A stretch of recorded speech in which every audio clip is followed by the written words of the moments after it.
पुत्रदा एकादशी व्रत कथा। नमस्कार मित्रों, आज के वीडियो में हम आपके लिए लेकर आए हैं पुत्रदा एकादशी व्रत कथा। श्रावण माह के शुक्ल पक्ष की एकादशी को पुत्रदा या पवित्रा एकादशी कहा जाता है। एकादशी तिथि भगवान विष्णु को अत्यंत प्रिय है। इस दिन समस्त सुखों एवं सिद्धियों को प्रदान करने वाले श्री भगवान विष्णु की पूजा की जाती है। पवित्रा एकादशी को मोक्ष देने वाली एकादशी के रूप में भी जाना जाता है। इस विशेष दिन पर व्रत करने से जीवन के सभी नकारात्मक प्रभाव व सभी बाधाएं दूर होती हैं। सनातन धर्म में एकादशी तिथि को समस्त पापों का नाश करने और पुण्य अर्जित करने वाली तिथि के रूप में माना गया है। पद्म पुराण के अनुसार संतान प्राप्ति की कामना के लिए इस व्रत को अमोघ माना गया है। इस व्रत को करने वाले भक्तों को न केवल स्वस्थ तथा दीर्घायु संतान प्राप्त होती है, बल्कि उनके सभी प्रकार के कष्ट भी दूर हो जाते हैं। वहीं इस व्रत के प्रभाव से वाजपेयी यज्ञ का फल मिलता है। भगवान विष्णु अपने भक्तों की सभी मनोकामनाएं पूरी करते हैं।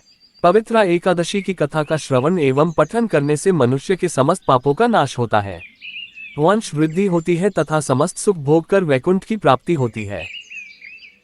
एक बार की बात है, राजा युधिष्ठिर श्री कृष्ण से कहने लगे कि हे भगवान, श्रावण शुक्ल एकादशी का क्या नाम है? व्रत करने की विधि तथा इसका महात्म्य कृपा करके कहिए। मधुसूदन कहने लगे कि इस एकादशी का नाम पुत्रदा है। अब आप शांतिपूर्वक इसकी कथा सुनिए। इसके सुनने मात्र से ही वाजपेयी यज्ञ का फल मिलता है।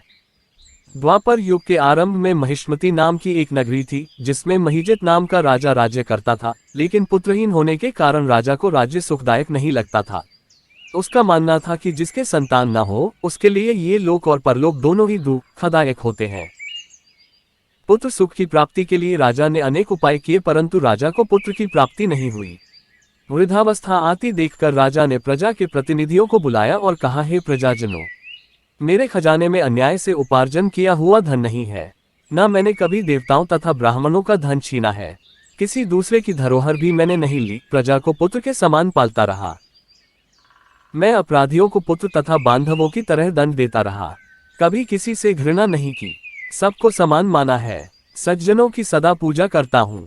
इस प्रकार धर्मयुक्त राज्य करते हुए भी मेरे पुत्र नहीं है, सो मैं अत्यंत दुख पा रहा हूँ। इसका क्या कारण है? राजा महिजित की इस बात को विचारने के लिए मंत्री तथा प्रजा के प्रतिनिधि वन को गए। वहां बड़े बड़े ऋषि मुनियों के दर्शन किए। राजा की उत्तम कामना की पूर्ति के लिए किसी श्रेष्ठ तपस्वी मुनि को देखते फिरते रहे। एक आश्रम में उन्होंने एक अत्यंत वयोवृद्ध धर्म के ज्ञाता, बड़े तपस्वी, परमात्मा में मन लगाए हुए निराहार, जितेंद्रिय, जितात्मा, जितक्रोध, सनातन धर्म के गूढ़ तत्वों को जानने वाले, समस्त शास्त्रों के ज्ञाता महात्मा लोमश मुनि को देखा, जिनका कल्प के व्यतीत होने पर एक रोम गिरता था। सबने जाकर ऋषि को प्रणाम किया। उन लोगों को देखकर मुनि ने पूछा कि आप लोग किस कारण से आए हैं? निसंदेह मैं आप लोगों का हित करूंगा। मेरा जन्म केवल दूसरों के उपकार के लिए हुआ है, इसमें संदेह मत करो। लोमश ऋषि के ऐसे वचन सुनकर सब लोग बोले, हे महर्षि, आप हमारी बात जानने में ब्रह्मा से भी अधिक समर्थ हैं, अतः आप हमारे इस संदेह को दूर कीजिए। महिष्मतीपुरी का धर्मात्मा राजा महिजित प्रजा का पुत्र के समान पालन करता है, फिर भी वह पुत्रहीन होने के कारण दुखी है। उन लोगों ने आगे कहा कि हम लोग उसकी प्रजा हैं, अतः उसके दुख से हम भी दुखी हैं। आपके दर्शन से हमें पूर्ण विश्वास है कि हमारा ये संकट अवश्य दूर हो जाएगा, क्योंकि महान पुरुषों के दर्शन मात्र से अनेक कष्ट दूर हो जाते हैं। अब आप कृपा करके राजा के पुत्र होने का उपाय बतलाएं।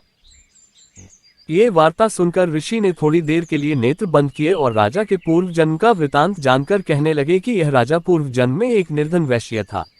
निर्धन होने के कारण इसने कई बुरे कर्म किए। यह एक गांव से दूसरे गांव व्यापार करने जाया करता था।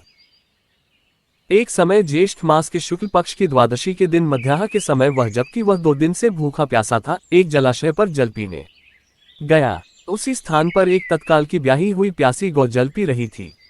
राजा ने उस प्यासी गाय को जल पीते हुए हटा दिया और स्वयं जल पीने लगा, इसलिए राजा को ये दुख सहना पड़ा।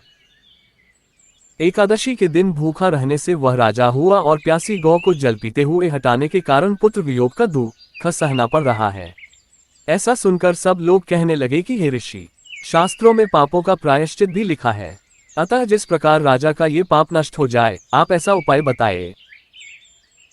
लोमश मुनि कहने लगे कि श्रावण शुक्ल पक्ष की एकादशी को, जिसे पुत्रदा एकादशी भी कहते हैं, तुम सब लोग व्रत करो और रात्रि को जागरण करो, तो इससे राजा का ये पूर्व जन्म का पाप अवश्य नष्ट हो जाएगा, साथ ही राजा को पुत्र की अवश्य प्राप्ति होगी। लोमश ऋषि के ऐसे वचन सुनकर मंत्रियों सहित सारी प्रजा नगर को वापस लौट आई, और जब श्रावण शुक्ल एकादशी आई तो ऋषि की आज्ञानुसार सबने पुत्रदा एकादशी का व्रत और जागरण किया।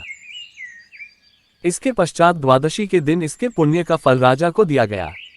उस पुण्य के प्रभाव से रानी ने गर्भ धारण किया और प्रसवकाल समाप्त होने पर उसके एक बड़ा तेजस्वी पुत्र उत्पन्न हुआ। इसलिए हे राजन, इस श्रावण शुक्ल एकादशी का नाम पुत्रदा पड़ा। अतः संतान सुख की इच्छा हासिल करने वाले इस व्रत को अवश्य करें। इसके महात्म्य को सुनने से मनुष्य सब पापों से मुक्त हो जाता है और इस लोक में संतान सुख भोगकर परलोक में स्वर्ग को प्राप्त होता है।